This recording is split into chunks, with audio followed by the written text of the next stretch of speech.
सुबह का वक्त था। हरीश बाबू ने जैसे ही पानी का गिलास टेबल पर रखा, बेटे विपुल की आवाज़ गूंज उठी। पापा, गिलास सिंक में रखा कीजिए। तानिया ऑफिस से आई तो गुस्सा करेगी। और ये आपकी दवाई, अखबार, चश्मा सब हटा दीजिए। ड्राइंग रूम हमेशा साफ सुथरा रहना चाहिए। हरीश बाबू चुपचाप उठे और धीमे कदमों से गिलास उठाने लगे।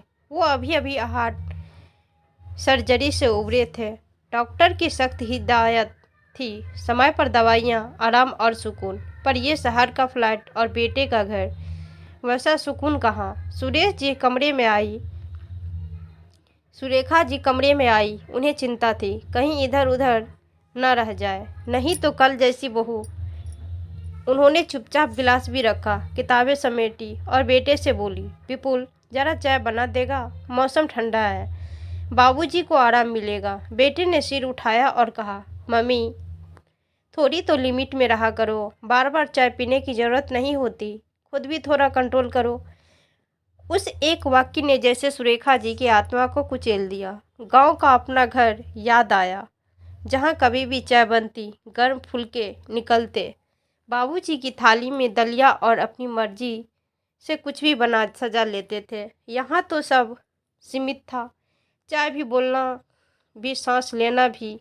सब गांव में हरीश बाबू की तबीयत बिगड़ी थी, तब बेटे ने शहर बुलाया था, इलाज बेहतर होगा। सुरेखा जी सब कुछ छोड़कर आई थी, खेत की उपज, घर की जिम्मेदारियां और अपना सुख। इलाज महंगा था। बेटे ने साफ कहा था, अगर पैसे हैं तो डॉक्टर को दिखाओ, वरना सोच लो। और सुरेखा जी ने बिना एक शब्द बोले फसल का सारा पैसा बेटे के हाथ में रख दिया था। इलाज शुरू हुआ और उनके मन में ये तसल्ली रही कि बेटा पास में है। लेकिन अब महसूस होने लगा था कि ये घर उनका नहीं, बस एक जगह है जहाँ वो बोझ बनकर रह रहे हैं। तानिया ऑफिस से आई, गुस्से, तेज तरार और हमेशा बड़बड़ाने वाली। शाम को सुरेखा जी को तेज भूख लगी। डायबिटीज की मरीज थी, दलिया बनाना था, लेकिन किचन में उनकी एंट्री मना थी। विपुल ने जाते वक्त कहा, सुबह की रोटी है, वही खा लेना, अचार रखा है। हरीश बाबू हार्ट पेशेंट हैं, दलिया जरूरी था। सुरेखा जी ने कांपते हाथों से चूल्हा जलाया, दलिया बनाया, पति को खिलाया, फिर खुद ठंडी रोटी खाई।